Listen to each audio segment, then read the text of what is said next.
put the next one up there on the screen. Like Gavin Newsom apparently says he'll run for president if Biden does it. But again, like, do you think Gavin Newsom is more popular than Joe Biden? No. I mean, he might be more popular than Kamala, but like this guy, given his handling of the pandemic, like he's got no standing to run for president.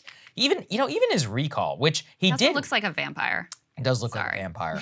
But beyond that, I mean, even in his recall, remember whenever he did win, and he won like semi-close to what he got reelected on, but there were still some swings in the down ballot voting, which was not so great for him. Like he didn't hang on by nearly the, he was presented as a victor because people thought that, including myself, thought that the recall might have been much closer than it was, and he did win, quite handily, obviously. But that's still not like that's still not the case for needing to run affirmatively as a national candidate. Like no one can say that the state which more people have left than any other in the country is going so well under your leadership. I just think that's a ludicrous thing to run on.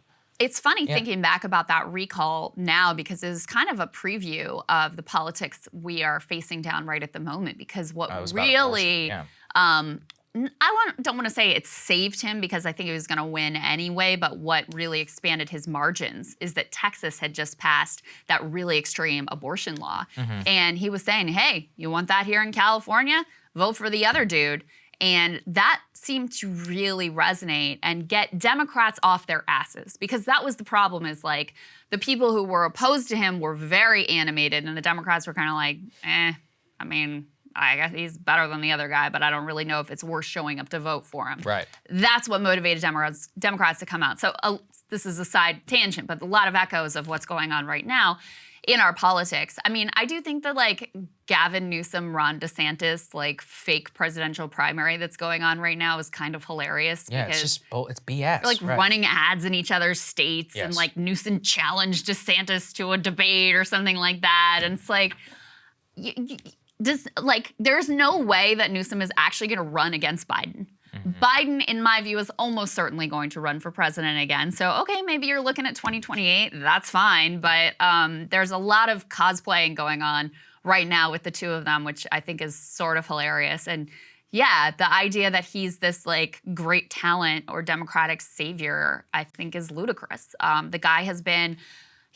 we've given him credit here for a few things he's done recently on nuclear, on the sectoral bargaining law, which he's sort of under pressure, ultimately signs. There were a lot of other areas where I have issues with him. He's clearly a like finger in the wind politician. He's shifted his political kind of ideology and positioning a number of times throughout his career to respond to whatever the winds of the moment actually were. And I think ultimately people really sense that. He's one of those guys that really gives off that vibe of like, this guy's just trying to be where he thinks he should be right now.